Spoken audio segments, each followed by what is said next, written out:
I never considered myself a jealous man. In our 7 years of marriage, I trusted Emily completely.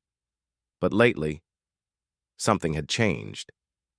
And it all started with her. Sophia. Sophia had been Emily's best friend since college, and they were inseparable. I never minded before. In fact, I liked Sophia. She was charming, quick-witted, and had a sharp sense of humor. But recently, something about their friendship felt different. It was in the little things, the glances they exchanged that lingered too long, the way Emily's voice softened when she spoke to Sophia, the way she'd light up when her phone buzzed with a message from her. Then there was the night I overheard them whispering in the kitchen. I had woken up thirsty and padded downstairs for a glass of water. Their hushed voices reached me before I entered. Emily. I don't know what to do, Soph. I feel like I'm living a lie.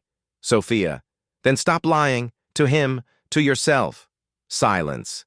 Then a deep sigh. I should have walked in. I should have demanded an explanation. Instead, I turned back up the stairs, my throat suddenly dry from something other than thirst. From that night on, I started watching, observing, investigating. The signs Emily started coming home late. She claimed she was working on a new project at the gallery. I knew for a fact she wasn't. I checked. Sophia had recently broken up with her long-term girlfriend, and Emily was always there, always comforting, always prioritizing her over us. Then, there were the gifts. One evening, I found an elegant bracelet tucked away in Emily's drawer. It wasn't from me. I confronted her about it. Where did this come from? I asked, holding it up. Emily's face went pale. It's a gift from Sophia. For what? Just because. That was a lie. I knew it, and so I did something I never thought I would. I followed her. The investigation, the next evening, Emily left the house at 8 p.m. She had told me she was meeting a colleague, but I watched as she drove straight to Sophia's apartment. I parked a block away and walked. I was careful, keeping to the shadows. I felt ridiculous, like a jealous fool. But I had to know the truth. The lights were on inside Sophia's loft. The curtains weren't drawn all the way, and what I saw made my stomach twist into knots. Emily was standing close to Sophia, hands on her waist. Their foreheads touched, and then they kissed. I stepped back, my heart hammering in my chest. I had my answer, the confrontation. I didn't wait for Emily to come home. I was sitting in the living room when she walked in, looking startled to see me awake. "Hey," she said, forcing a smile. "You're up late." I held up my phone. The picture on the screen was clear. Her, Sophia, the kiss. Emily's face drained of color. "Do not lie to me," I said, my voice deadly calm. Tears welled in her eyes. I didn't mean for this to happen. But it did. She sank into the couch, burying her face in her hands. "I love you, James. I do. But I don't know how to explain it." Try. A deep breath. Then, "Sophia has always been my best friend. But recently, I've realized she's more than that. I tried to ignore it. I tried to pretend it wasn't happening. But when I'm with her, I feel alive in a way I haven't in a long time." A bitter laugh escaped my lips. "And what does that make me? The husband you settled for?" She looked at me then, and I saw the torment in her eyes. "I don't want to hurt you, James." Too late for that. The twist, the next day I met Sophia. She had asked to speak to me alone. When I arrived, she was already waiting, a strange expression on her face. "I didn't steal your wife," she said before I could speak. I clenched my jaw. "I saw you," Sophia exhaled. "I love Emily, but she loves you too, and that's the problem." I frowned. "What the hell does that mean?" She hesitated, then leaned in. "Emily isn't choosing between you and me, James. She's choosing between who she was told to be and who she really is. I stared at her, the weight of her words sinking in. And that's when I realized this wasn't just about us three. This was about Emily, fighting a war inside herself, a war I could never win, and maybe, just maybe, I wasn't supposed to. The ending, Emily and I sat down that evening, and for the first time, we spoke honestly. No anger, no accusations, just truth. By the end of the night, we both knew the marriage couldn't continue, not the way it was. We parted with tears, with sorrow, but also with understanding. I loved her enough to let her be who she truly was, and in a way, that was the greatest love of all. The end. For days, the house felt hollow, an echo of the life we had built together. I walked past our framed wedding photos and wondered if I had been blind all along. Had she ever truly loved me the way I loved her? Or had she simply been trying to force herself into the life she thought she was supposed to have? I wasn't angry. I wasn't even bitter. But I was lost. A new obsession.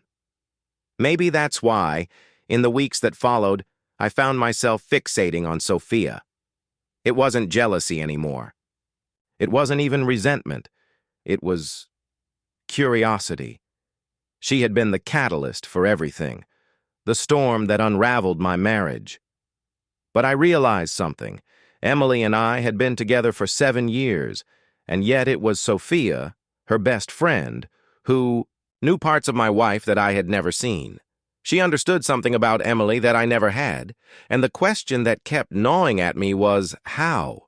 The unsettling discovery one evening, about a month after Emily moved out, I did something reckless. I showed up at Sophia's door. She looked genuinely surprised to see me. "James, can we talk?" I asked. She hesitated but nodded, stepping aside. Her apartment was smaller than I remembered, filled with books and dim lighting. A glass of wine sat half-finished on the coffee table. "I just want to understand," I said, sitting across from her. "When did it start? The feelings between you, too." Sophia sighed, running a hand through her dark hair. "James, I don't think—" "I need to know," I interrupted. "I need to understand what I missed." Her expression softened, and after a long pause, she spoke. "Emily has always loved you," she said carefully, "but she's also always been drawn to something she couldn't name. And when she was with me, I think she finally named it." I swallowed hard. "And you? Did you always feel this way about her?" Sophia exhaled. "Yes. Since college. But I buried it. Because she was straight. Because she was with you. Because it was easier to pretend." She paused. "But I never acted on it until she did." I stared at her. There was no malice in her voice, no triumph, just honesty. But something wasn't right. I should have felt closure. I should have stood up and walked away knowing I had my answer. And yet, something in my gut told me there was more, and I was about to find out just how deep the deception went. The phone call that changed everything that night. After I left Sophia's place, I sat in my car outside my empty house. I thought about Emily, about our life together, about how easily it had unraveled. And then my phone rang. "Emily," I answered immediately. "Hey!" Her voice was shaky. "James, I need to tell you something about Sophia." I frowned. "What about her?" A pause, and then, "She planned this." A cold chill crawled down my spine. "What?" Emily's breath hitched. "She wanted this to happen. She wanted me to leave you, and I think she manipulated me into doing it." My pulse thundered in my ears. "Emily, what are you saying?" "I'm saying I don't think I ever had those feelings for her. Not really." A deep, shaky breath. "I think she just convinced me I did." I gripped the steering wheel, the weight of her words sinking in. And in that moment, I realized this wasn't just a love story gone wrong. It was a game, and I had just become a player in Sophia's twisted masterpiece. To be continued? Would you like to dive deeper? Should we uncover Sophia's true motives? I gripped the phone, my knuckles turning white. Emily? What are you saying?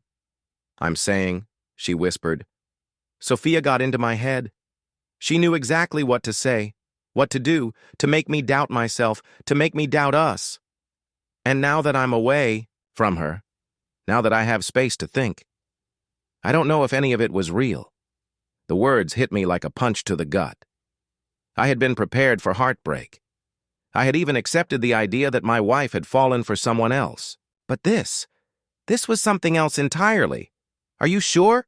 I asked, my voice low. No, Emily admitted. And that's what scares me.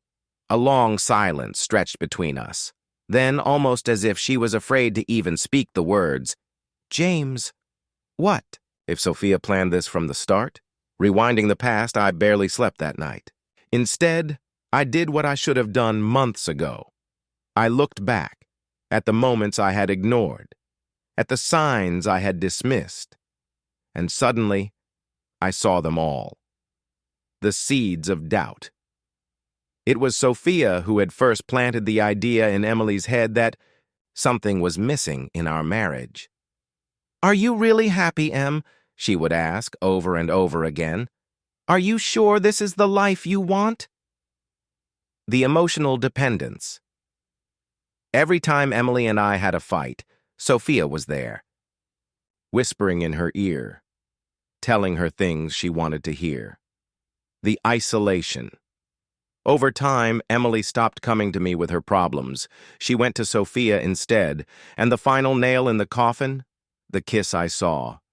Because now, looking back, I realized something that made my blood turn to ice. When Emily kissed Sophia that night, Sophia was watching me. She had known I was there. Confrontation. The next morning, I went straight to Sophia's apartment. She opened the door, surprised. James? I pushed. Past her, stepping inside.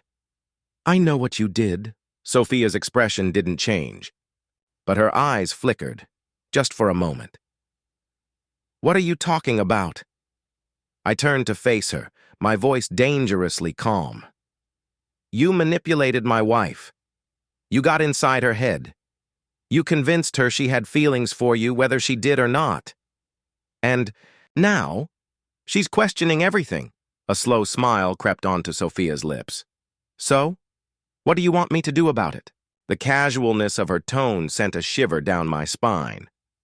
You wanted this, didn't you? I demanded. You wanted her to leave me. You wanted me to suffer. She tilted her head. Did I? I clenched my fists. Why, Sophia? Why go through all this? And then, she laughed, low and quiet at first, then growing louder. God, James, you really don't get it, do you? She whispered, stepping closer. It was never about you. She leaned in, her voice dropping to a whisper. It was always about her. I felt a chill run down my spine. Sophia took a step back, her eyes gleaming with something dark. I didn't force Emily to do anything. I just helped her see the truth. And the truth is, she never really belonged to you. Silence. Then, without another word, I turned and walked out. Because I finally understood. This wasn't just about love, or marriage, or betrayal. This was obsession, and I had been nothing more than collateral damage. The unpredictable ending. A week later, Emily and I met one last time. She was different, quieter, more uncertain. What do we do now? She asked.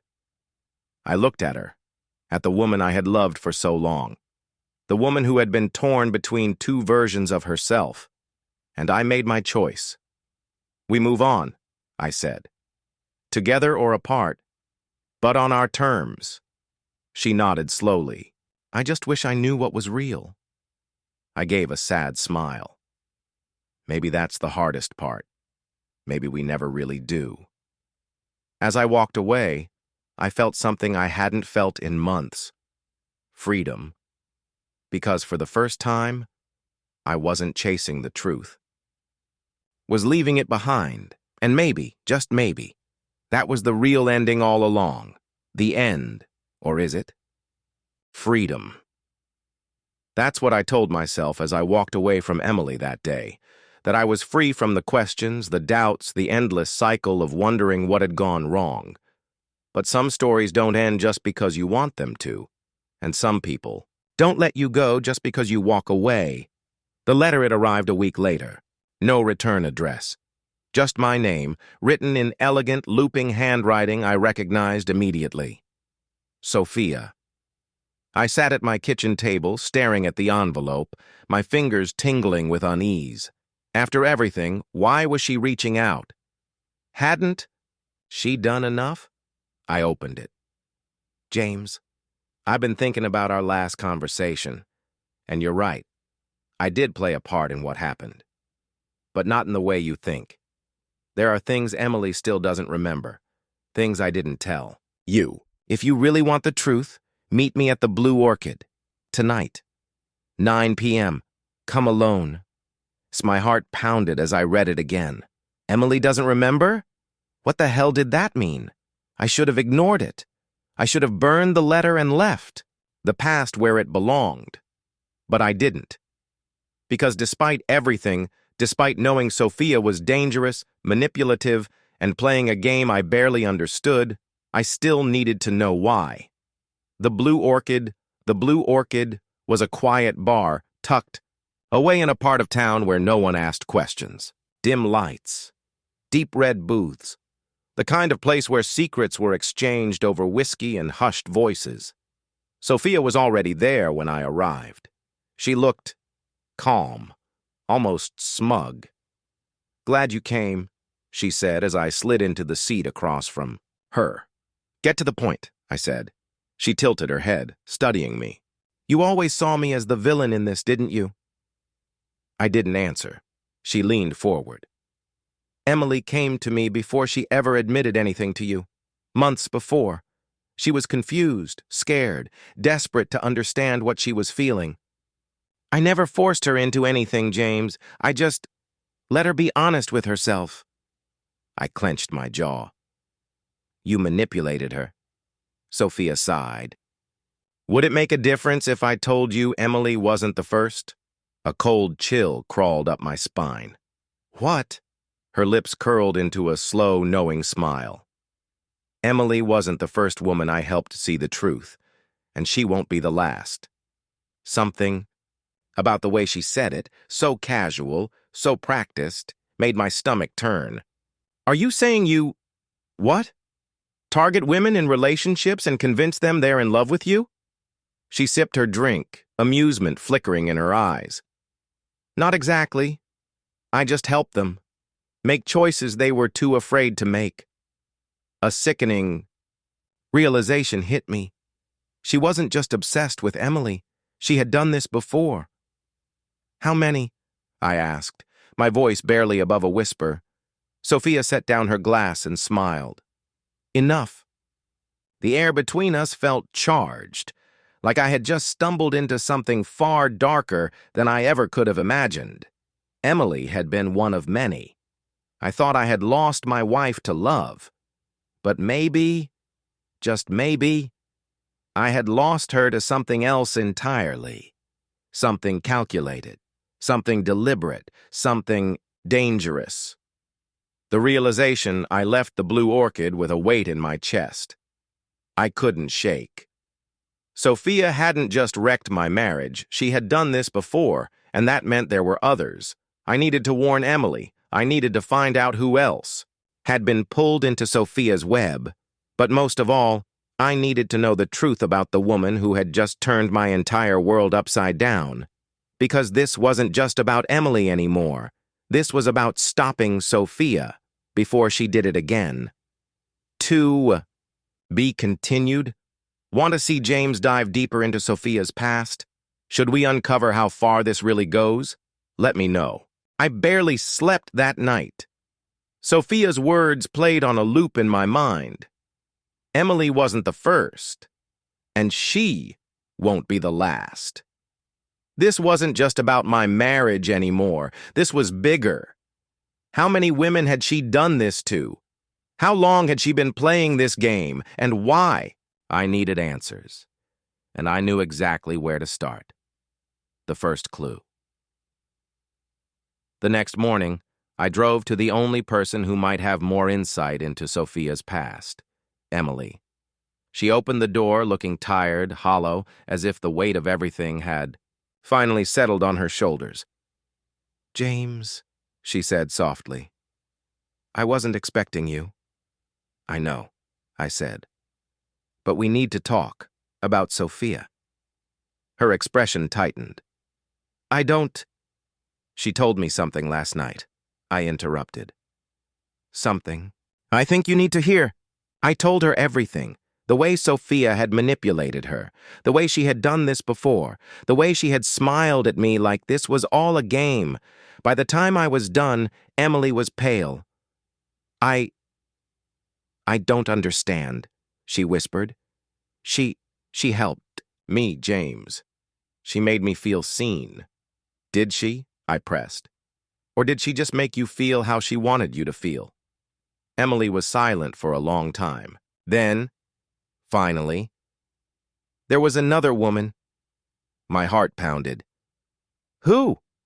Emily swallowed hard. "Her name was Rachel. Sophia mentioned her once. She said they had been close, but it ended badly. She never talked about it again." Rachel. A name, a thread, and the first crack in Sophia's carefully woven web. A name from the past. It took me hours. But I finally found her, Rachel Holloway. She lived 2 states over now. Married. A new life. But 10 years ago, she had been someone else. Someone who, according to old social media posts, had been best friends with Sophia, just like Emily. I stared at my phone, debating. Then, finally, I dialed the number I had found. It rang. Once, twice, 3 times. Then, "Hello?" A woman's voice. Cautious. Guarded. "Rachel?" I asked. "My name is James. I need to ask you about Sophia." Silence. Then, in a voice barely above, a whisper. "Oh my God. She's doing it again, isn't she?" The past resurfaces. Rachel agreed to meet me at a coffee shop the next day. She looked nervous, jittery, like someone who had spent years trying to bury something that refused to stay dead. "Sophia ruined my life," she said, gripping her coffee cup so tightly her knuckles turned white. "Tell me everything," I said. Rachel took a shaky breath. "It started the same way," she murmured. "We were best friends. She was charming, intense. She made me feel special. And then, she made me doubt everything. My boyfriend, my feelings, my entire identity. And when I finally left him for her, when I finally thought I was making a choice for myself," she swallowed. "She left. I felt a cold chill creep over me. She just disappeared." Rachel nodded. "Once she had what she wanted, she was done. She moved on. And I was left alone, heartbroken, and questioning everything. I spent years in therapy trying to undo the damage she did to me." I exhaled slowly. "Rachel, how many others do you think there were?" Rachel hesitated. Then, carefully, she pulled out her phone, tapped the screen a few times, and slid it toward me. It was a list of names. Women. All of them, at some point, had been connected to Sophia. Emily was on the list. So was Rachel. But there were at least 5 others, 5 women, 5 lives. Sophia had infiltrated, manipulated, and left in ruins, and who knew how many more I hadn't found yet. I looked up at Rachel, my pulse pounding. "We need to stop her." The trap Rachel was hesitant at first, but the more we talked, the more she realized the truth. Sophia wasn't going to stop. She thrived on this, on the manipulation, on the control, on making people question their own reality. She had done it before.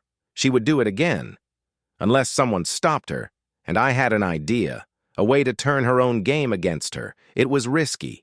It was dangerous, but it was the only way to end this. Once and for all. To be continued? Should we set the trap?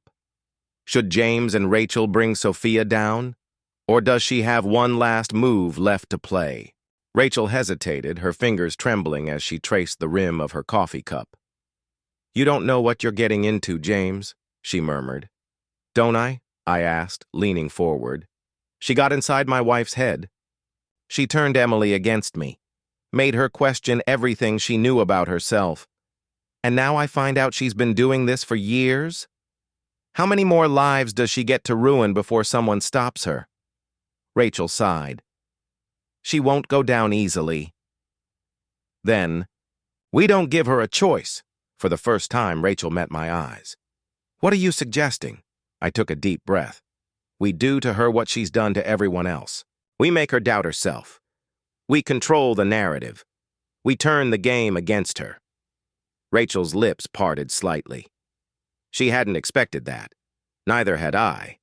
But Sophia had underestimated me. And that was her first mistake. The bait Sophia was predictable. She thrived on control, on pulling the strings from the shadows, slowly unraveling someone's sense of reality. She liked to feel untouchable. So we were going to make her feel hunted. Rachel would be the bait. She sent Sophia a simple message that night. "Hey, Soph. Been thinking about you. Want to meet?" The response came almost instantly. Rachel. Wow. After all these years? Of course. Where and when? Rachel turned the phone toward me. I exhaled. She took it. Sophia probably thought this was her moment, that Rachel had never truly gotten over her, that she was about to sink her claws into someone all over again. But this time, we were ready. The meeting.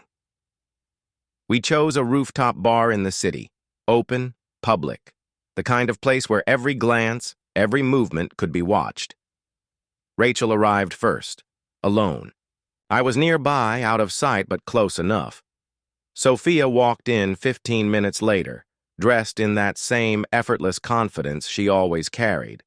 I watched as she approached Rachel, her smile slow and knowing. "Rachel," she purred, sliding into the seat across from her. "I can't tell you how happy I am to see you." Rachel smiled, but I could see the tension in her posture. "You always did have a way of leaving people behind, Sophia." Sophia chuckled, tilting her head. "You say that? Like you weren't the one who disappeared?" Rachel didn't react. She just swirled her drink and said, "Tell me, do you ever miss me?" Sophia's expression barely flickered. "Every day." Liar.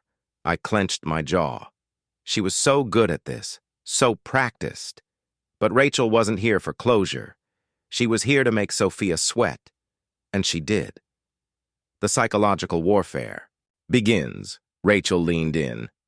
"You always knew exactly what to say to make people doubt themselves, didn't you?" Sophia laughed, but there was an edge to it now. "I don't know what you mean," Rachel smirked. "Don't you?" For the first time, I saw it. A flicker of hesitation in Sophia's eyes. Rachel kept pushing.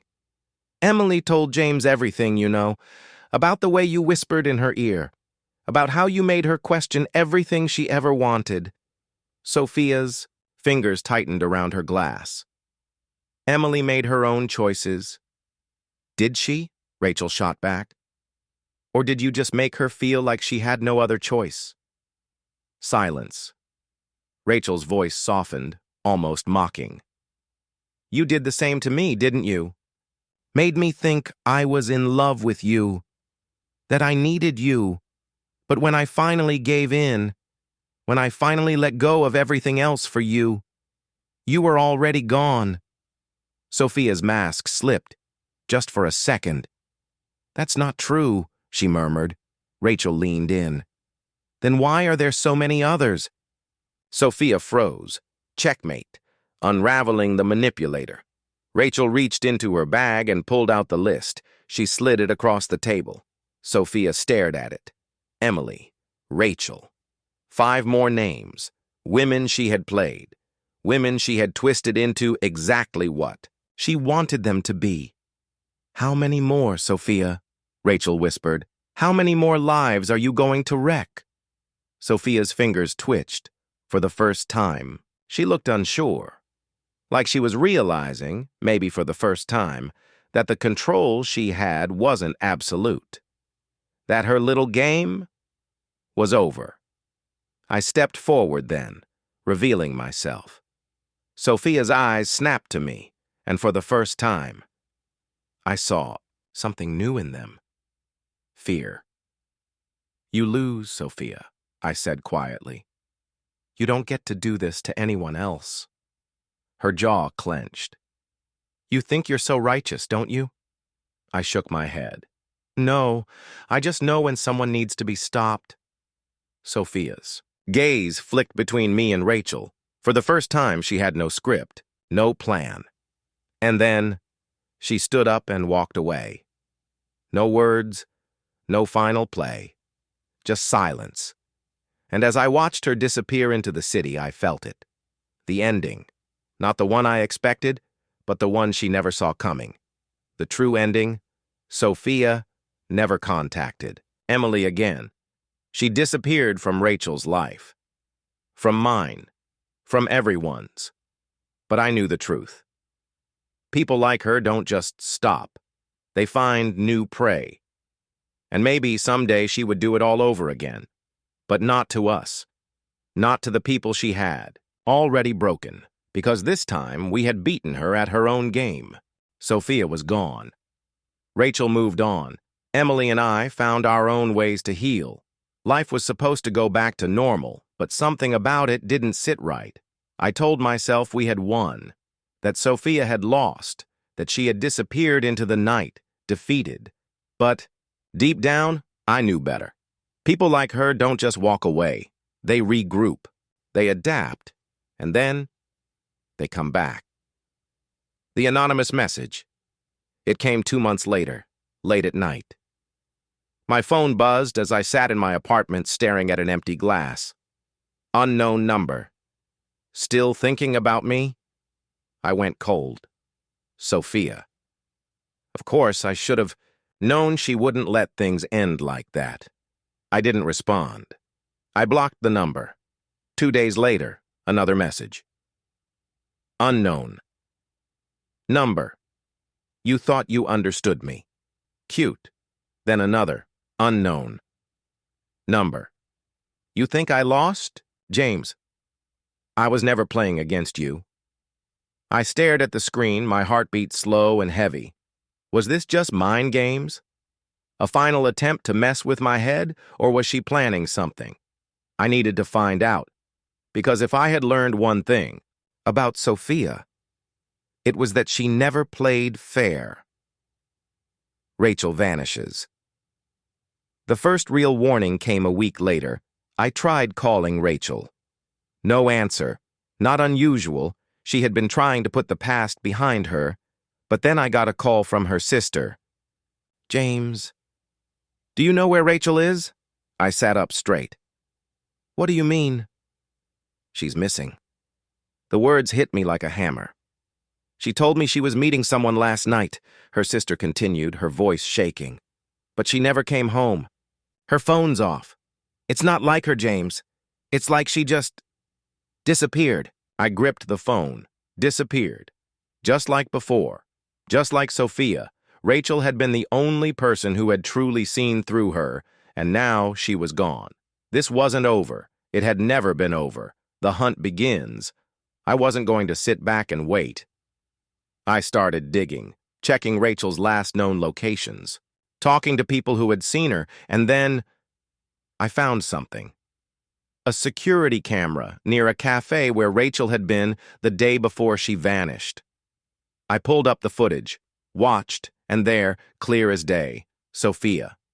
sitting across from Rachel, smiling, calm, like she hadn't torn lives apart. And Rachel? She didn't look afraid. She looked entranced, like she had been before, like they all had been before. I clenched my fists. I wasn't going to let this happen again. This time I was going to finish it. For Rachel, for Emily, for everyone she had ever pulled into her web, because now I was hunting her. To be continued?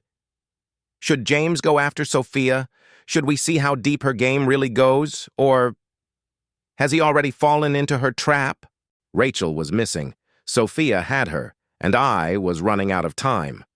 I spent the next 3 days tracking every lead I could, checking old connections, digging through Rachel's last movements.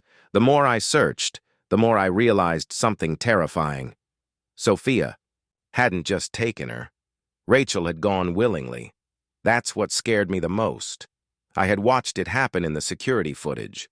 Rachel, staring at Sophia, caught in the same twisted gravity that had pulled her in once before, like a moth drawn back to the flame, like she hadn't learned at all, or worse, like she never really wanted to escape in the first place. The message I hadn't told Emily about. Any of this. Not yet. She was still recovering, still trying to untangle herself from Sophia's influence. I couldn't drag her back into this, but then, at 2:43 a.m., I got a message from Emily. James, I think someone's watching me. I shot upright. In bed? What do you mean? Her response came fast. There was a woman outside my apartment. She didn't do anything, just stood there, watching. A tight knot formed in my stomach. Did you see her face? Silence. Then, no. But James, she was wearing a red coat, just like Sophia used to. I was already grabbing my keys. This was a message. Sophia was telling me, loud and clear. She wasn't just playing with Rachel, she had never stopped playing with Emily. And now, she was coming back to finish what she started. A familiar address, I made it to Emily's place in record time. She let me in, eyes darting past me like she expected someone to be lurking in the shadows. She was here. She whispered. I swear, James, I felt it. I didn't doubt her, but I needed proof. Give me a second, I muttered, pulling out my phone. I checked the street cameras, scrolled back through the last few hours, and then, there she was, a woman in red, standing beneath a street lamp, staring directly at Emily's window. But here's the thing. It wasn't Sophia. It was Rachel. The turn I felt the blood drain from my face. Emily saw my reaction. What? I turned the phone toward her, Rachel, staring up at Emily's apartment, silent, motionless. And then, in the final seconds of the footage, she turned, walking away with purpose, not lost, not confused, like someone who knew exactly what they were doing. Emily's hand flew to her mouth. James, what does this mean? I didn't answer. I couldn't. Because I was still staring at the footage, at the tiny flicker of red fabric at the edge of the frame. Another coat, another figure. Sophia was there too, watching, waiting, pulling Rachel's strings all over again, and this time, I had no idea how deep it went. To be continued? Is Rachel working with Sophia now? Was she ever really a victim, or is this whole thing just another level of Sophia's game? Rachel was back, but she wasn't the same. She wasn't missing. She wasn't in trouble. She was working with Sophia, and if I didn't figure out how deep this went, I was next. A meeting in the dark. Rachel called me 2 days later. Not a text. Not an email. A call. Like nothing had ever happened. Hey, James. Her voice was light, almost amused. I gripped the phone. Where the hell have you been? A soft chuckle. That's what you're leading with? Rachel, I've been looking for you. Your sister has been looking for you. And then I find out you're standing outside Emily's place in the middle of the night? Silence. Then, meet me, James. My pulse slowed. Why? Because, she murmured, I think you finally deserve to hear the truth. The trap is set, but for who? She chose the location. A park near the water. Midnight. No crowds, no cameras. Classic Sophia. Because make no mistake, this wasn't just Rachel. This had Sophia's fingerprints all over it. I went anyway, because if this was a trap, I needed to know. I arrived first, leaned against a lamppost, scanning the shadows. Then, footsteps. Rachel stepped into view, wearing that same red coat I'd seen in the footage, a coat that had belonged to Sophia. She smiled, and I knew in that instant, the Rachel I thought I knew, she was gone, or maybe on, or she had never really been there to begin with.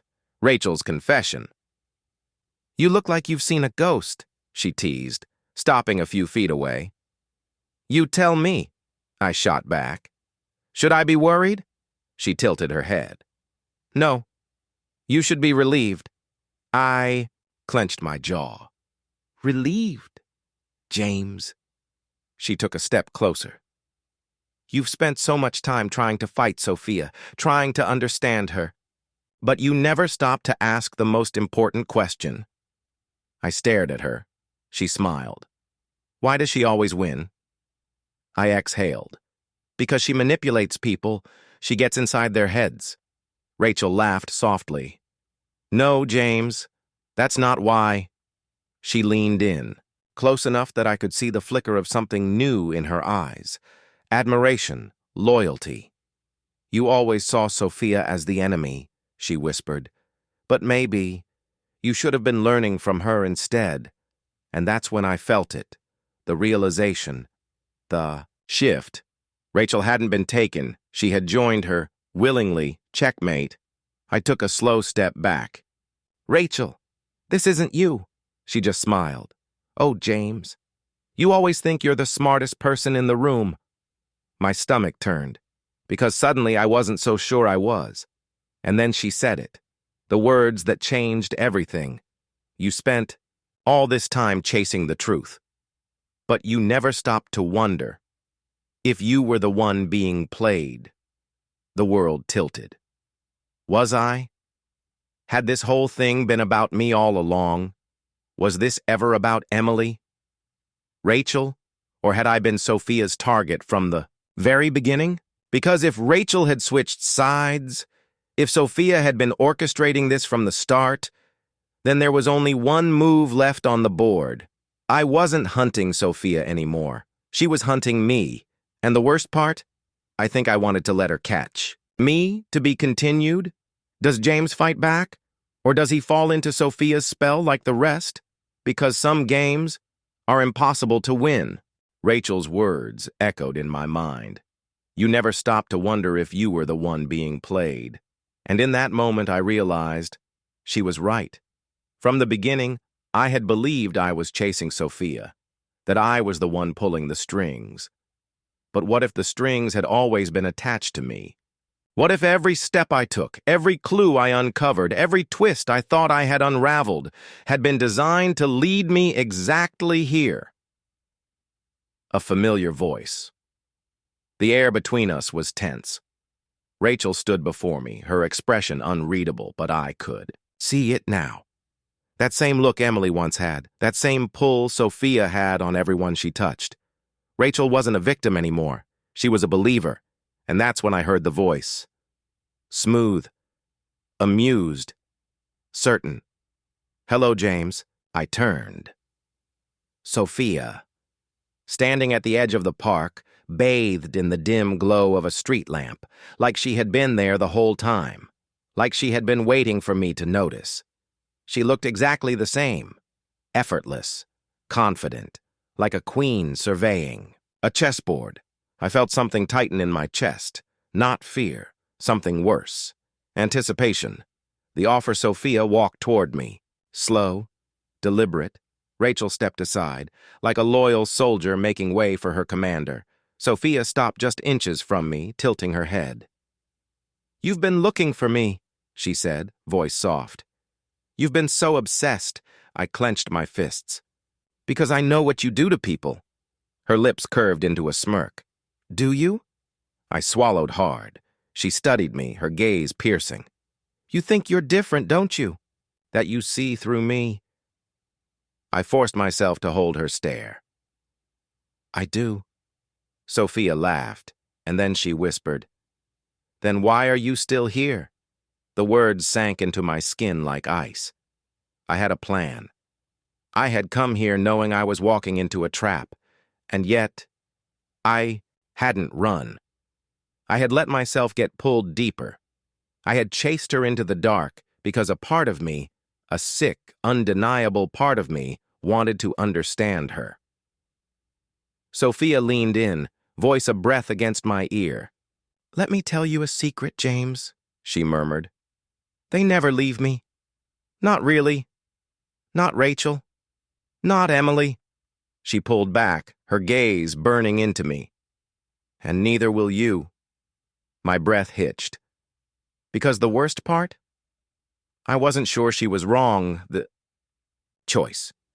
Sophia took a step back, watching me. Then she held out her hand, a simple gesture, a choice. Come with her, or walk away. I looked at Rachel. She didn't say a word. She had already made her choice. Now it was my turn. My pulse pounded. I had spent so long fighting her, trying to bring her down, but now standing in front of her, hearing her voice, I realized the truth. I didn't want to destroy Sophia. I wanted to know her, to see what she saw, to understand. Because the real question wasn't why she always won.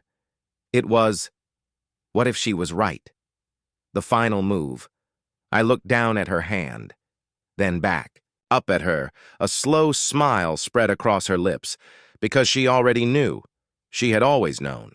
I exhaled, and then I reached out and took it. Checkmate. The end. Or the beginning. I didn't know what I was doing.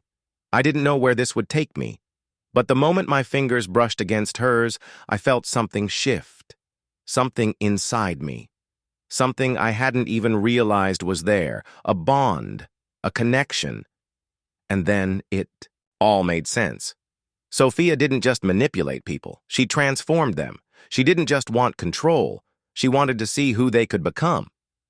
Who they would be if they threw off their walls, let go of their fears, and embraced the darkness with her. I was already on that path. And now, I was walking it. The truth revealed, we walked in silence for a while, the cold night air pressing in around us. Rachel had disappeared into the shadows, giving us space. I didn't look back. Sophia led me down a narrow alley, away from the park. Her pace was steady, confident. She didn't need to say anything. I knew where we were going, and still, the question gnawed at me. Why? Why me? Sophia turned to face me, her gaze unreadable. "You think you're the first person to try and outsmart me?" she asked softly. "The first person who's ever resisted?" I opened my mouth to answer, but the words caught in my throat. She continued, her voice like silk.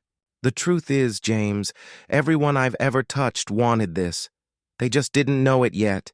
You think you came here to save Emily or Rachel? But what you didn't realize is..." Her smile was slow, deadly. "You were always the one I was waiting for." The words hung in the air. A heavy weight, a quiet revelation. I had always been playing her game, whether I realized it or not. The confrontation. We reached an old, dilapidated warehouse at the edge of the city. The kind of place you'd normally avoid at night, but somehow, in this moment, it felt like home. The door creaked open. Inside, the light was dim, shadows pooling in the corners, and there in the center of the room stood Emily. She was waiting. Her face was calm, but her eyes were different. I had seen that look before, the look of someone who had embraced their fate, someone who had accepted the inevitable.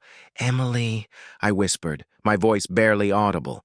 She didn't move, didn't speak. Sophia's voice was behind me now. "She's not the Emily you knew anymore, James. She never was." I turned to her, confusion racing through my mind. "What are you talking about?" Sophia's eyes glittered. "She was always mine. Just like Rachel.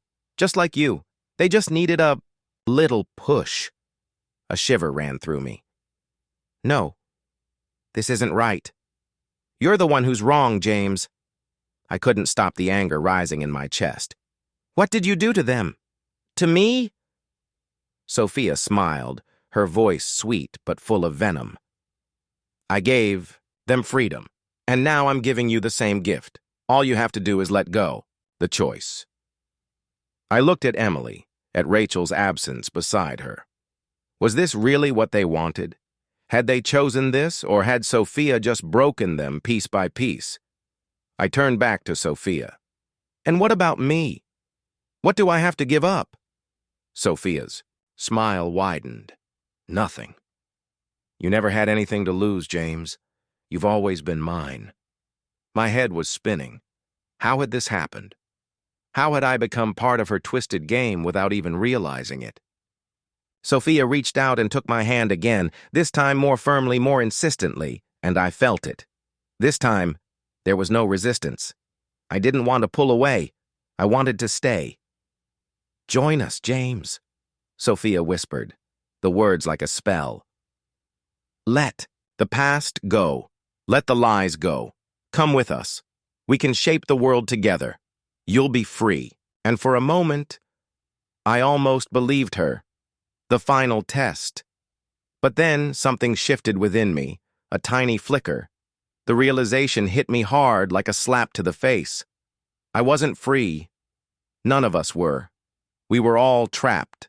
Trapped in a web of manipulation, deceit, and control. Sophia's power was real. It was undeniable. But what if? What if that was all it was? What if, in the end, it was just a game? I pulled my hand away. "No," Sophia's eyes widened. "You can't leave," she said, her voice hardening. "You think you have a choice? You think you can walk away from this?" I turned to Emily, to Rachel's absence. "I'm not like you. I won't be your pawn." Sophia's lips curled into a cruel smile. "We'll see about that, James. To be continued? Is it really possible to escape from Sophia's control? Or is James destined to become what he's always fought against? And what happens when you play the game, but the game never ends?" I stepped back, my heart pounding. The room felt too small, the walls pressing in on me. Sophia's presence was overwhelming.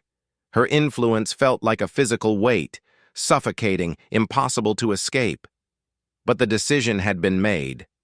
I wasn't going to be her puppet.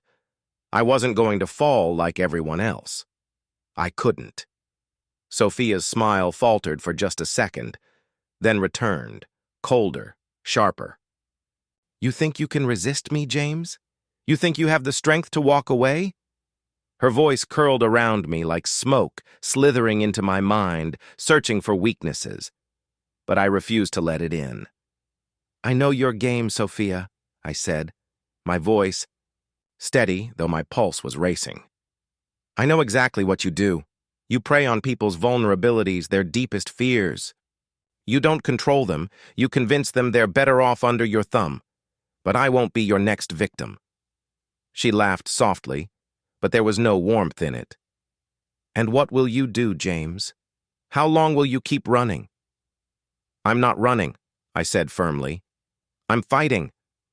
The unraveling Sophia took a step closer, her gaze never leaving mine. "Then you're already too far gone. You've made your choice, and now you have to live with it." I felt the weight of her words. It was like she was pulling on some invisible thread, trying to unravel me piece by piece, but I refused to bend. I turned to Emily. She stood there watching, silent. She hadn't moved, hadn't said a word since I arrived. Her eyes were distant, but I could still see the flicker of who she used to be behind that cold exterior. I walked toward her, slowly, carefully. "Emily, I know you're still in there. I know you're not lost. You don't have to stay with her." She didn't answer. Sophia's voice cut through the silence. "You think you can save her? You think that just by speaking her name, you'll pull her back from the darkness? You can't save anyone, James." I turned back to Sophia. "I don't need to save them. I just need to remind them of who they were before you twisted them into something else." Sophia's smile slipped into something colder, more calculating. "You really don't get it, do you?" And then, everything changed. The revelation? Sophia's words sank into my skin like poison. A subtle suggestion, buried deep in my mind. "You're already one of us, James," she whispered. "You've been playing my game from the beginning, and you didn't even know it." I froze. That sick feeling from earlier returned, but this time it was worse. My mind raced back through every moment I had spent chasing after her, every clue I had uncovered, every conversation, every step. Was it all really my choice, or had I been her puppet from the very start? I turned to Emily again, desperation creeping in. "Emily, please, come back. This isn't you. You're not her." But she only stared at me. Her face was a mask. Sophia took another step closer. "She's not the Emily you knew, James, and she never will be again. You think you can save her, but you can't even save yourself." The words sank into me. I wanted to believe I was still in control, that I could somehow undo the damage. But what if I wasn't? The choice returns. Sophia smiled, her eyes gleaming with something darker. "You've spent all this time trying to fight me, James. But now you've seen the truth. There is no escape. You're already mine." I felt something shift in me, a battle raging in my mind. Should I run? Should I fight back? But then, the voice. The one I had heard from the very beginning. The one buried deep in my thoughts. What if I didn't have to fight? What if I joined her? I could be with Emily. I could have everything I wanted. No. I shoved the thought aside, but it didn't go away. It lingered, like a shadow in the back of my mind. Sophia noticed the shift in me. Her smile deepened, and she took another step closer. "You see it now, don't you? The allure, the power, the freedom." But I clenched, my fists. "I won't give in. Not to you. Not to any of this." Sophia stepped back, her eyes narrowing, cold and calculating. "Then prove it." The final test. She held out her hand once more, the same gesture from before. But this time I knew exactly what it meant. Choose. The moment I took her hand, I was lost. The moment I refused, I risked losing everything. For a moment, the entire world seemed to freeze. The shadows of the room shifted, swirling around us. Time slowed. My thoughts were fractured. Was I about to make the wrong choice again? Was I still fighting for the right things, or was I just running from the inevitable? And then, I did something I hadn't expected. I took a deep breath. To be continued? Will James give in to Sophia's control, or will he find a way to break? Free? Before it's too late? Because once the game is over, there's no going back. Sophia stood in the shadows, her eyes dark and unreadable.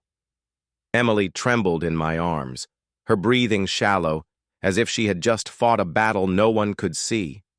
I could feel the weight of her soul returning to her, fragile but real, and yet the threat was still there. Sophia hadn't been defeated, not by a long shot. "Is this what you wanted, James?" Sophia's voice sliced through the air, smooth and venomous. "You think you can save her? Think you can undo what's been done?" I tightened my grip on Emily, my heart hammering in my chest. She was coming back to herself. I could feel it, but how long would it last? How long would we have before Sophia dragged her back into the abyss? "She's not your puppet anymore," I said, my voice steady, though the storm of emotions inside me threatened to break free. And neither am I. Sophia's lips curled into a cruel smile. You really think you can stop me? You think you're strong enough to fight me? You're wrong, James. We are beyond saving. I looked at Emily. Her eyes were still clouded with confusion, but she was fighting. I could see it. The flicker of who she truly was, who she could be, returning. We're not beyond saving, I whispered, more to myself than to her. You're not beyond saving. Emily blinked, focusing on me, her expression softening. James, I'm sorry. I don't know what's happening. Shh, I whispered, smoothing a strand of hair from her face. It's okay. We're going to get out of here. Together. Sophia's voice interrupted again, a sickening mixture of anger and amusement. Do you hear yourself, James? You think you can fight this? You think you can just walk away with her? She took a step forward, her gaze never leaving me. I created you both. You're mine. You always have been. The room seemed to shrink with her words, the walls closing in, the shadows, swirling and creeping toward us. But something inside me snapped. I had lived in fear long enough. I had felt controlled for too long. It was time to take control of my own destiny. The battle I stood up, carefully holding Emily, but I knew the time had come to fight. We're not yours, Sophia. You can't break us. Not anymore. I didn't know where the strength came from, but the more I focused on Emily's face, the clearer it became. I wasn't fighting just for me anymore. I was fighting for her. For us. Sophia's eyes gleamed with malice, but I saw something else beneath the surface. Fear, doubt. She hadn't counted on me. She hadn't counted on this. The power of the connection we shared. I will never let you take her again, I said, my voice a low growl. Sophia smirked, the expression in her eyes shifting. You think you can stop me? You think you have the power to fight back? I nodded slowly. I don't think I have the power. I know I do. And then, the room erupted. The collapsed Sophia reached out with a flick of her wrist. The shadows in the room, lunging toward us, wrapping around my legs, pulling at Emily. I felt a sharp tug, a coldness settling deep in my chest as the darkness tried to reclaim us. But Emily, still weak but beginning to rise, cried out, her voice barely a whisper. No. I looked down at her, her eyes still hazy, but the light was breaking through. Emily, she squeezed my hand, a desperate grip. Fight, James, fight! And that was all I needed. I pulled her to her feet, my body shaking with the effort, my heart pounding in my chest. I couldn't let her go back to Sophia. Not again, not now. I focused on Sophia, on the cruel, twisted woman who had dragged us into this nightmare. You won't win, Sophia, not this time. Sophia's expression shifted. This time there was a flicker of hesitation. For the first time, she looked uncertain. You think you've won? She sneered, but it was less confident. Her power was weakening, the shadows less tangible, less oppressive. I've built this empire. I control everything, James, everything. But not me, I replied. Not Emily. I could feel the pressure around us begin to break, like glass shattering under pressure. The darkness was fading, evaporating, and with each passing second, Sophia's grip on the room weakened. The last strike. Sophia took a step back, eyes narrowing. You really think you can defeat me? After everything I've done? I didn't answer. Her. I didn't need to. I turned to Emily, whose grip on my hand tightened. She was no longer a broken shell. I could see the fire in her again. The strength she had before all this. The Emily I knew. Are you with me? I asked her. Her eyes met mine, a silent promise. She nodded. Together we turned toward Sophia. The shadows swirled around us one last time, but this time they were nothing. Weak, frail. Sophia's face twisted with rage as the shadows flickered and broke apart. "No!" she screamed. But it was too late. With a final push of our combined will, the darkness collapsed. Sophia's hold on the room shattered, and with one final defiant roar, she crumbled. The aftermath, the warehouse went silent. It was over. The silence in the warehouse felt almost unnatural after the storm had passed. Emily and I stood there holding each other, unsure of what came next. The adrenaline that had surged through us moments before began to ebb, leaving only the quiet hum of the world around us. The air was no longer thick with darkness, but it was still heavy, laden with unanswered questions. I pulled Emily closer, the weight of everything we'd just survived pressing down on me. "Are you okay?" I asked, my voice almost a whisper. She nodded slowly, her eyes soft but tired. I think I'll be okay. But I'm scared, James. What if she comes back? What if we're never really free of her?" I didn't have an answer. How could I? But the fear in her eyes mirrored my own. The way Sophia had controlled us, the way she had twisted reality into something barely recognizable, was not something that could be easily forgotten. The power she had wielded didn't just disappear because we had torn down her walls.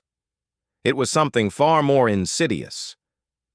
"She won't come back," I said, though even as I spoke the words, a small part of me wondered. If they were true, we've broken her hold. She's not coming for us anymore. Emily shook her head, almost as if she were trying to convince herself. "How can we be sure?"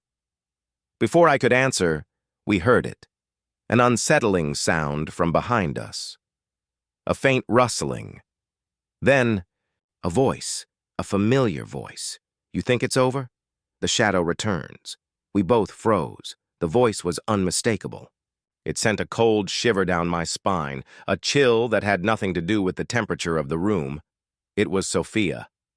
I spun around, my heart leaping into my throat. But when I looked, there was nothing.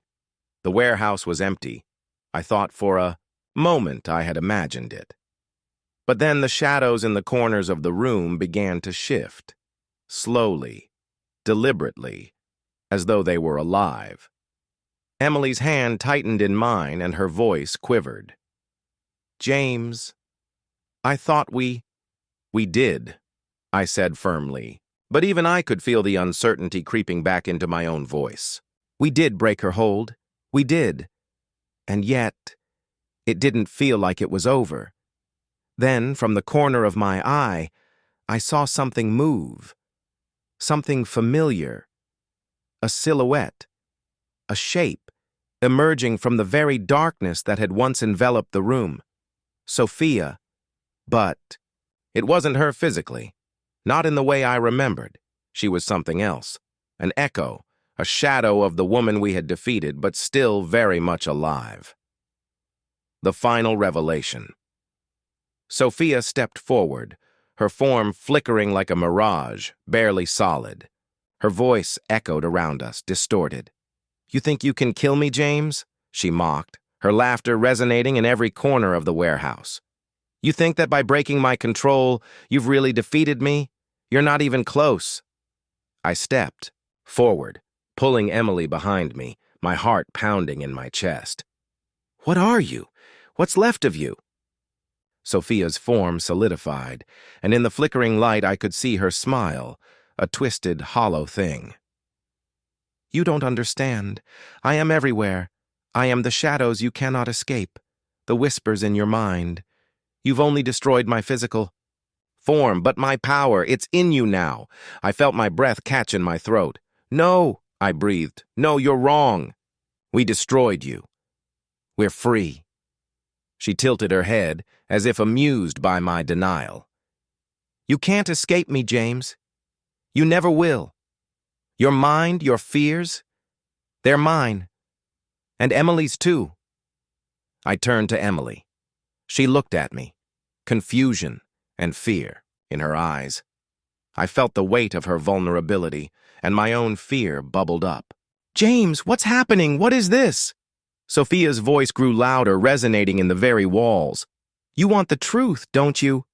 Here it is. You are my creations, your minds, your wills, your every choice, guided by me, shaped by me. I've been with you longer than you even know." My pulse raced. This wasn't possible. But the more I thought about it, the more everything seemed to blur together. The strange coincidences, the things that never made sense, the moments when it felt like someone else was controlling my thoughts, my decisions. It wasn't just Emily who had been manipulated. It had been me, too. The final decision. I took a step back, my thoughts spiraling. My entire reality felt shattered. "No," I said, the word breaking through the haze of doubt. "No, Sophia. We are not yours. We chose to fight. We chose to break free." Sophia's form flickered again, her face twisting in fury.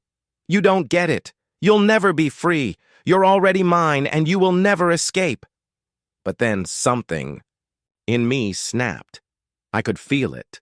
The power she had used to manipulate us was still there, lingering like a thread in the fabric of our minds. But we weren't powerless. I turned to Emily, and for the first time I saw something new in her eyes. It was resolve, not fear, not uncertainty. Together, we had faced this nightmare. And now, together, we would destroy it once and for all. "Emily," I said, my voice firm, "we can end this. Together." The silence lingered for longer than it should have, as if the world itself was holding its breath. The warehouse, now stripped of its shadows, looked almost ordinary. The air was still, the corners empty, and everything that had been twisted and terrifying just moments before was now nothing more than a distant memory. Or was it? I held Emily close, as though fearing that if I let go, she would vanish. The bond between us had never been so clear, so undeniable. Yet, in the quiet that followed our final battle, an unsettling sense of disquiet began to settle in the pit of my stomach. "We did it, didn't we?" Emily's voice was soft, uncertain, but there was a faint glimmer of hope in her tone, as if she was waiting for the confirmation that everything was truly over. I wanted to believe it. I did. "Yes," I said, trying to convince myself as much as her. "It's over. We're free." But as the words left my mouth, I couldn't shake the nagging feeling that we hadn't finished everything. Not completely. There was something still hanging in the air, something unresolved. And it wasn't just the eerie calm of the warehouse. Emily pulled away slightly, looking at me, her expression faltering for a moment. "James, are you sure? Is this really it?" I hesitated. The doubt I'd been trying to bury suddenly came rushing to the surface. "I don't know," I admitted quietly. "I wish I could be sure. But there's something I can't explain." Before Emily could respond, a sudden chill ran down my spine. The air shifted again, as if something was about to break. Something far bigger than the broken pieces of Sophia's twisted mind, the new beginning. The ground beneath us trembled. At first it was subtle, barely noticeable. But it grew. The walls shook, the windows rattled in their frames. A low hum, deep and menacing, reverberated from the very heart of the earth.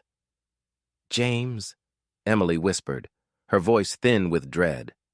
"What is that? What's happening?" The hum became louder, more insistent, almost like the heartbeat of something ancient stirring beneath us. I didn't know what it was, but I had a sinking feeling that this wasn't over, not by a long shot. I glanced around the warehouse, my eyes darting to the dark corners, the cracks in the walls where the shadows had once lingered. Now the darkness felt alive, pulsing, moving, breathing. Something was coming. I reached out to Emily, pulling her closer, not willing to let her go. "Stay with me," I said, my voice strained. "We need to figure out what this is." Before I could say more, the hum stopped abruptly, plunging us into a suffocating silence. Then, there was a voice. A familiar voice. "Did you think it was over, James? Did you really believe I was gone?" The voice was unmistakable. Sophia. But it didn't come from anywhere. It was in the air itself. Around us. Within us. I looked at Emily, panic rising in my chest. "This can't be—" Her eyes were wide with terror. "James, she's not—" "No, she's not gone," I finished her thought. "She's still here, somewhere." And then, the ground cracked open. The descent, the floor beneath us fractured with a deafening crack. I felt the tremor shoot through my body as the space around us seemed to warp. The warehouse, once a safe haven, twisted into something else, something unnatural. We staggered backward as the crack in the ground deepened, pulling everything with it. The walls seemed to bend toward us, the very air growing thick and suffocating. "We need to get out of here," I shouted, pulling Emily by the hand. But the path to the exit had closed. The door was sealed, the shadows swirling to prevent our escape. "Sophia is here," I whispered, horror tightening around my chest. "She's manipulating everything, even the very space we're standing in." Emily's grip tightened around my hand. "But she's dead, James. We saw it. We felt it." She was trembling, the once confident, fiery Emily now shaking with fear. I didn't have an answer. All I knew was that the rules had changed. Sophia hadn't just been defeated. She had become something else, something that was now embedded in the very fabric of our reality. The floor beneath us collapsed further, and we fell, plunging into darkness. The forgotten realm, when we hit the ground, the impact was jarring, but it didn't hurt.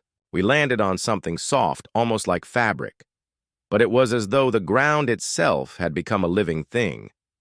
Around us was a vast, cavernous space, a realm that didn't belong to the world we knew. I scrambled to my feet, pulling Emily. Up beside me, my breath coming in short, sharp bursts. The air here was thick, almost like we were underwater, and the shadows danced across the walls, mocking us with their ever-shifting forms. "Where are we?" Emily whispered, her voice trembling. "I don't know," I said, "but it feels wrong. It feels like we've crossed into something far beyond what we understood." And then we heard her. Sophia's voice, smooth and serene, echoed from the darkness. "Welcome to my true domain, James." The light grew brighter, faster, until it swallowed everything around us. The shadows, the twisted remnants of Sophia's influence, began to crumble, disintegrating into nothingness. The ground beneath our feet shifted, then solidified. The air grew warmer, more breathable. And as the light continued to pour in, everything we had known, the fear, the darkness, the uncertainty, began to fade. And then suddenly, the world we stood in changed. We were no longer in the cavernous realm of shadows. We weren't in that twisted place where Sophia had held dominion. We stood in a lush, open field, bathed in soft sunlight. The air was crisp and clean, with the scent of fresh earth and blooming flowers. The sound of a gentle breeze rustling through the trees was all around us. I blinked, disoriented. It was as if the fabric of the universe had just unraveled and rewoven itself into something new, something beautiful. "Is this real?" Emily whispered, her voice full of awe. I took a deep breath, feeling the warmth of the sun on my skin, the softness of the earth beneath my feet. "I think, yes, this is real. This is our world. We're finally free." For the first time in what felt like forever, I could breathe without fear, without a sense of something lurking in the shadows, watching, waiting to strike. There was peace here, and it was our peace. But even as we embraced the calm, a new realization washed over me. The journey wasn't truly over. The battle we had fought, it wasn't just against Sophia. It was against the parts of ourselves we had doubted, the parts that had allowed the darkness to take hold. And now, standing here, in this new world, we were faced with a new kind of freedom, a freedom we had to own. A whisper from the past as we stood in the field, soaking in the sense of calm, I felt something stir inside me. A voice, soft but insistent, whispered through my mind, "You cannot run from yourself." I froze, the words echoing in my thoughts like a warning. Emily looked at me, sensing the change in my expression. "James? What is it?" I shook my head, trying to dismiss the voice. "It's nothing, Em. Just a memory." But even as I said it, I knew it was more than that. It was Sophia's voice, but it was different now. It was no longer the twisted, manipulative force she had been. It was a reflection of something deeper, something fundamental. I turned to Emily, the weight of the moment settling in. "We've broken free from Sophia's control, but I think there's something else we need to face. Something within us." She looked at me, her expression confused but open. "What do you mean?" I hesitated, then let out a sigh. "It's the idea of control, Emily. The idea that we were manipulated, that we were shaped by something outside ourselves. But we're not powerless. Not anymore. We've chosen this. We've chosen each other." She nodded slowly, a glimmer of understanding in her eyes. "You think we're free of everything now? Of her? Of the doubt?" "I hope so," I said, the uncertainty creeping back into my voice. But part of me wonders if it's not just about defeating Sophia. It's about learning to trust ourselves fully. Just then, a figure appeared in the distance, walking toward us. At first, I thought it was a trick of the light, but then the figure grew clearer. It was Lena, Emily's best friend. Lena stopped a few feet away from us, her presence calm and steady. "You've come so far," she said, her voice low and sincere. "But there's still more to learn, more to understand." The true test. "More?" Emily asked, her voice tight with the uncertainty that had returned. "But we're free, Lena. We've broken Sophia's hold. What more is there?" Lena smiled, a touch of sadness in her eyes. "You've freed yourselves from the darkness, but there's another battle ahead. It's not about defeating a villain anymore. It's about understanding the light and darkness within you. Both are a part of you. Always have been. Sophia was a reflection of your fear, your doubt. But now it's time to understand what comes next." Emily looked at me, confusion flickering across her face. "What do you mean? I don't understand." "You've been manipulated, both of you. But now you can choose how you see the world. Sophia's power wasn't just hers. It was born from your own fear, your own insecurities. If you don't face that part of yourselves, the darkness could still linger." I took a deep breath, the weight of Lena's words settling in. "So, you're saying we have to face ourselves? The parts of us that we've been running from? The parts that let Sophia in?" Lena nodded. "Exactly. The mirror of truth." Lena gestured to a large mirror that had appeared at the center of the field. The frame was ornate, made of silver and etched with intricate patterns that seemed to pulse with life. But it wasn't the design that caught my attention. It was what lay beyond the glass. I could see myself standing there, but not as I was now. Days passed, weeks maybe, but the feeling of the world being in flux never quite faded. The field where we stood, where the mirror had been, was no longer just a place of peace. It had become a starting point, an open road that stretched into the unknown. Emily and I had faced our fears, dismantled the illusions that had bound us. And yet, there was still the nagging sensation that we were on the cusp of something more. something beyond even our understanding. "You feel it, don't you?" Emily asked one evening, as the sky turned deep with dusk. Her voice was low, thoughtful. I nodded, feeling it too, the subtle tension in the air. "It's like the calm before a storm, but I don't know what that storm is." We stood at the edge of the field, looking out into the vast expanse. The world before us seemed so wide, so open, yet I couldn't shake the sense that something was just beneath the surface, something yet to be revealed. It was then that I realized we weren't free because we'd defeated Sophia, or because we'd broken the cycle. We were free because we'd learned that there was no end. Life was not a story with a final chapter. It was an ongoing journey full of discovery, twists, and turns, and we hadn't reached the final destination. The visitor one night, just as the moon hung heavy in the sky, casting its silver glow over the quiet field, a figure appeared. It was unlike anything we had seen before. The figure was cloaked in shadows, almost as if the night itself had given birth to it. At first, we thought it was a trick of the light, but then it stepped forward, and I felt a cold shiver run down my spine. The figure was tall, with features obscured by the hood, yet there was an undeniable presence about it, an aura of mystery and power. "Who are you?" Emily asked, her voice steady but cautious. The figure didn't answer at first. Instead, it tilted, its head as if considering the question. Then it spoke, its voice echoing with an ancient, almost distant tone. "I am what you seek, and I am what you fear." I took a step forward, trying to make sense of the words. "We don't seek anything. We've fought enough battles."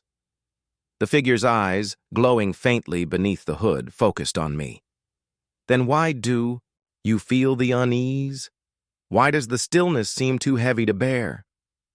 The question struck me harder than I expected. I wanted to answer, tell it that we had fought enough. But there was a part of me that knew the answer wasn't so simple. "You know more than you're letting on," I said, taking a deep breath. "What is it that we need to face now? We've already faced everything that tried to break us." The figure tilted its head again, a knowing smile creeping onto its lips. "You think you have faced it all, but there is always more. The road is never truly over."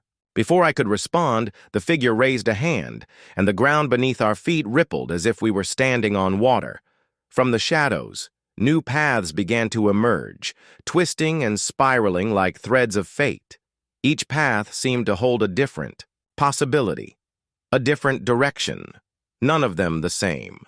These paths, these choices, they are yours to walk, but be careful, for with every step you take, a part of the world will shift, and some paths, if chosen, cannot be undone. The choice Emily stood by my side, her gaze fixed on the paths that spread before us, each one bathed in a strange light. "What does it mean?" she asked, her voice barely above a whisper.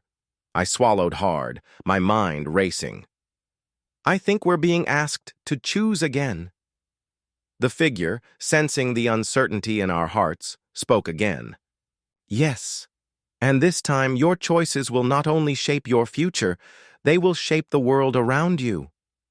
I looked at Emily, searching her face for some sign of understanding, but she too was caught in the complexity of the moment.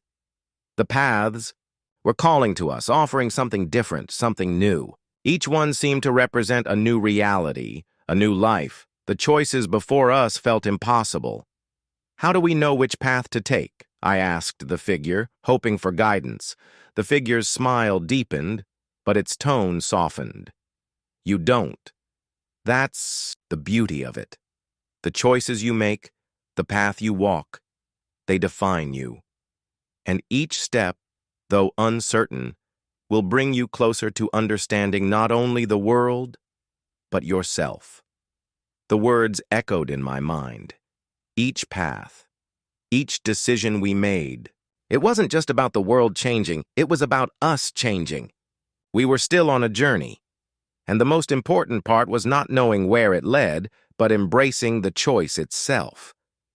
I turned to Emily. What do you think? Do we choose a path, or do we keep walking this one, the one we've been on? Her eyes met mine, and for a moment, the whole world seemed to fall away. The path wasn't clear, the future wasn't certain, but we had each other, and maybe that was enough. We've always made our own path, she said, her voice full of resolve. We've faced everything together. The eternal echo. The sun rose higher in the sky, casting golden beams that stretched across the open field. Emily and I walked in silence for a while, our steps synchronized, as if we were moving in tune with the rhythm of the universe itself. The uncertainty of the future no longer felt like an ominous weight on our shoulders. Instead, it was like an open canvas, ready to be painted with the colors of our choices. But even as we embraced the peace that came with our decision, I couldn't shake the feeling that there was something unfinished. The journey we had taken, the battles we had fought, the lessons we had learned, all of it had led us here. But there was a lingering whisper just beyond the edge of consciousness that something still awaited us. "James," Emily said, her voice breaking the silence, "do you ever wonder if we missed something? If there's more to all of this?" I looked at her, sensing the same unease that had crept into my own thoughts. "I think we've only just begun, Emily. I feel like there's something still out there, something we're meant to find." Her brow furrowed as she looked around, as if searching the very air for an answer. "But we've faced our fears. We've learned to trust ourselves. What else is there?" I didn't have an answer, but I knew deep down that the peace we felt was not the end of our story. It was simply a pause, a moment of clarity before the next chapter began. The forgotten path. The field before us seemed endless, and for a while, it was easy to believe that this new world was all there was. But as we walked further, the land began to change. The sky darkened, not with storm clouds, but with a strange shadow, as if something hidden was slowly emerging from the depths. I stopped in my tracks, my instincts flaring. "Emily, do you feel that?" She glanced around, her eyes narrowing as she sensed the change, too. "It's like the world is holding its breath." Then, out of nowhere, a soft voice drifted through the air. It was a whisper, but it carried with it the weight of something ancient, something forgotten. "James, Emily." I spun around, my heart racing. The voice, it wasn't just a voice, it was a presence, a force, a part of us we had yet to face. From the shadows stepped a figure, cloaked in darkness, yet glowing with a faint, ethereal light. This figure was not like the one we had encountered before. It was different. This one was familiar, and yet I couldn't place where I had seen it before. It stepped closer, its form now more defined, and as it did, I felt a deep, unshakable pull in my chest. The figure's face remained hidden beneath a veil, but its eyes were familiar. They were like mine, and yet they were different, more ancient, more knowing. "You've done well to come this far," the figure said, its voice soft but commanding. "But the journey you've chosen, it is not the last. Not by far." "Who are you?" I demanded, my voice shaking. "What is this? Why do you feel like you're a part of me?" The figure lowered its veil, revealing its face, an exact reflection of mine, but older, marked with the lines of age, wisdom, and sorrow. It was as if the mirror had fractured, and now the broken pieces were coming back together. "I am you," it said simply. "The part of you that has been hidden, the forgotten version of yourself, the final reckoning." I took a step back, the weight of its words crashing into me. "What do you mean, the forgotten version of me? How could you be me?" You've lived with this version of yourself for so long, it said, its eyes full of quiet sadness. But there is a part of you that you've buried, a part of your soul that you've rejected. And now, you must face it, or the path you've chosen will lead to your undoing. Emily reached for my hand, her grip tight, her voice full of concern. James, what is it saying? What part of you is it talking about? The figure's eyes flickered toward her, a knowing look in them. It is not just James who must face this truth. Emily, you too have your own version of this, your own darkness, a shadow that has followed you through the choices you've made. If you do not embrace it, it will continue to haunt you. My chest tightened as the weight of its words settled in. This wasn't about some external force anymore. This was about us, our innermost selves, the parts we'd refused to confront, the darkness we had been running from, not out of fear, but out of a desire to remain safe, to hold on to the illusion that we were whole. But we weren't whole. Not yet. How do we face it? I asked, my voice barely above a whisper.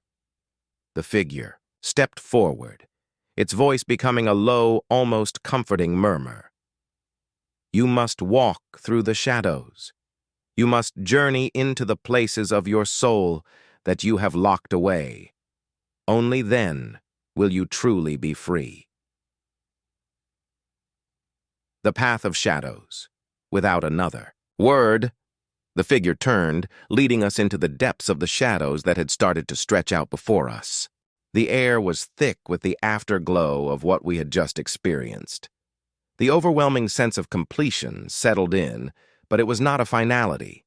There was no sense of conclusion, only an ever-expanding horizon, an invitation to move forward, to grow, to evolve. The figure who had guided us into the shadows had vanished, leaving behind a lingering energy that seemed to pulse in the very fabric of the world.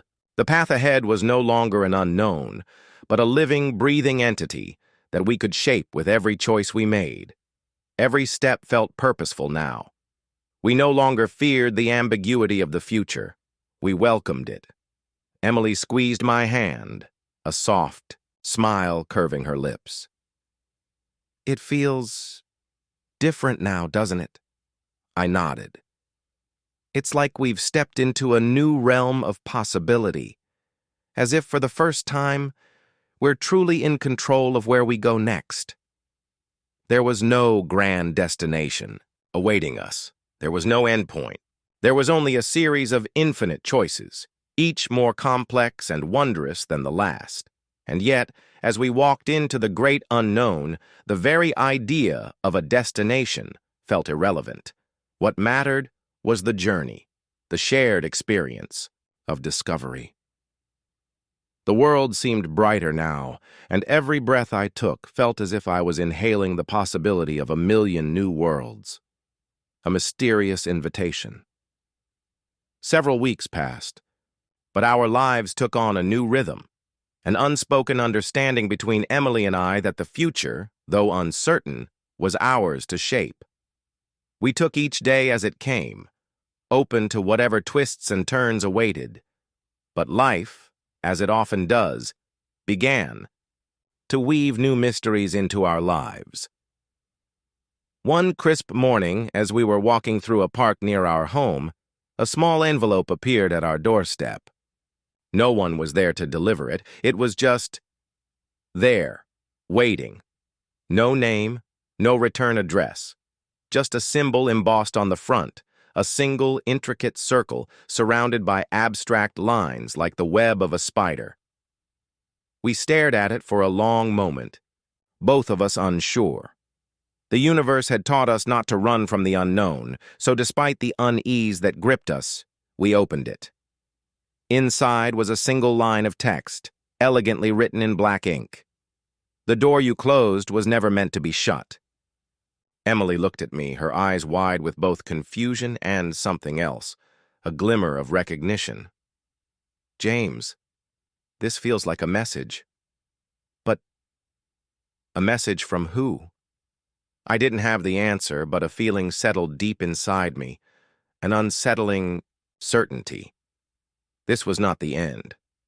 The journey had only begun, and some doors, once closed, had a way of reopening when you least expected it.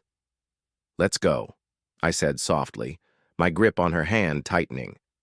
"Let's see where this leads us. A new world." Beyond the door, the message led us to a small, inconspicuous door on the outskirts of town, a place we had never noticed before. The door, hidden behind ivy and tangled vines, was so unremarkable that it could have been missed 100 times over. But now it stood before us, beckoning. As we reached for the doorknob, I felt the air around us shift. A hum, almost imperceptible, vibrated through the ground beneath our feet. It was as if the door itself was alive, waiting for us to make the decision. The hesitation that had once defined us was gone, replaced by a quiet certainty. We knew. This was part of the journey. We had already stepped through so many doors, faced so many trials. What was one more? I turned the knob, and as I pushed the door open, the world behind it unfolded into an entirely new realm. A world within a world. It wasn't just a new place. It was a different version of the world we knew, a world that felt both familiar and profoundly alien. There were echoes of the reality we had left behind, but everything was more vivid, more surreal. The sky was a deeper shade of blue, and the trees glowed softly, like they were infused with starlight. The ground was soft and pulsing, as if it were breathing. "Where are we?" Emily whispered, stepping into this new world. I didn't know how to answer her. "I think we're exactly where we're meant to be." The guardians of choice. As we ventured further into the landscape, the atmosphere grew heavier, as if the very air was infused with ancient energy. It was quiet, eerily quiet, until we saw them. Figures stood in the distance, dressed in flowing robes that shimmered with an ethereal glow. They didn't walk, but rather floated, their forms moving gracefully through the air as though they were a part of the space itself. Their faces were concealed by masks, but their presence was undeniably powerful, full of purpose. They didn't speak, but one of them, the leader perhaps, raised their hand, and the ground beneath us began to shift. It was like watching time itself unfold in waves. Memories, decisions, and choices swirling together, coiling around us like tendrils of light. "You have come to a threshold," the figure said, their voice melodic, yet echoing with the weight of eternity.